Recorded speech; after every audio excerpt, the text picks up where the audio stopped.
number 2. In the given figure, find tan P and cot R. See here, now angles have changed. In the first part, we are going to consider angle P, and in the second part, we are going to find according to cot, according to angle R. So after that, we will be subtracting both the values. Okay. So here, if I see, we are given this triangle PQR. Here it is already formed. That means Q is showing 90-degree angle. That means the side which is opposite to this is 13, and that is representing hypotenuse.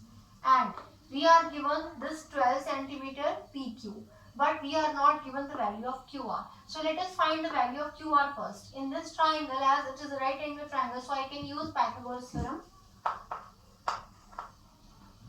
By using Pythagoras theorem,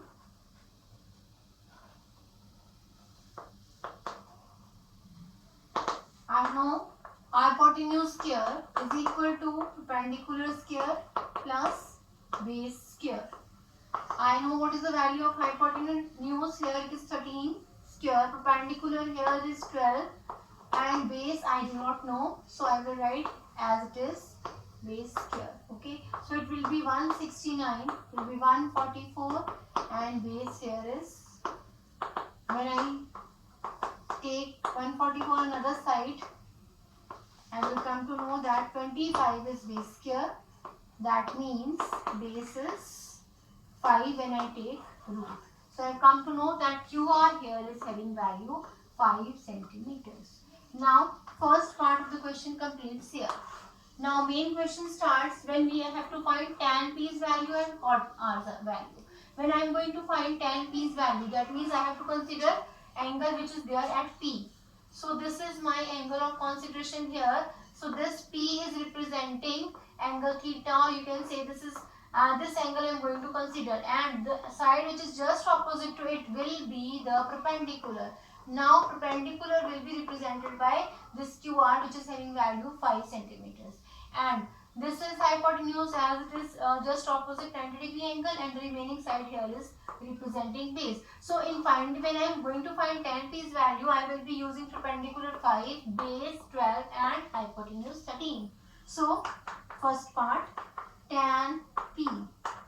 What is the value of tan P? It is perpendicular by base.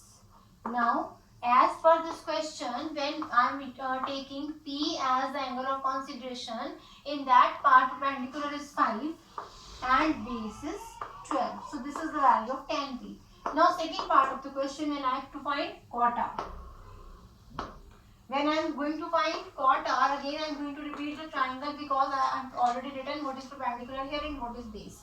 Now they will change as my angle is going to be changed. So I will write the values only 5, 12 and 13. Now I have to check which side here is representing perpendicular and which side is representing base. In this I am going to consider angle A and angle R, sorry. So angle R lies here. As this angle 13 side is opposite to angle Q, so this will represent hypotenuse, and I am going to consider angle R. So the side which is opposite to R will represent perpendicular and the remaining side will be base. So here you can see again perpendicular and base have changed their places. Perpendicular here was 5, but in this case perpendicular is 12, and here base was 12, and in this case base is 5. So there will be questions in the exam also where P and R or Q and other angles will be given to you, and as per those angles you have to change, you have to check where perpendicular lies, where base lies. Okay, so you have to take care of this thing. Now I have taken, I have got that my base is 5, my perpendicular is 12, and I know what is the value of cot R. It is just opposite of tan, and tan is perpendicular by base. So what will be cot R? It will be base by perpendicular. Okay, and now what is the value of base? It is 5.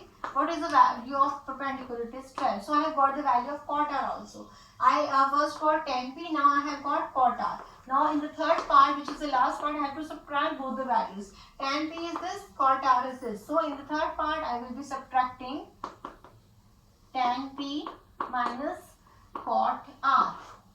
What is the value of tan P? It is 5 by 12. What is the value of cot R? It is also 5 by 12. So when I will subtract, answer will be 0. Thank you.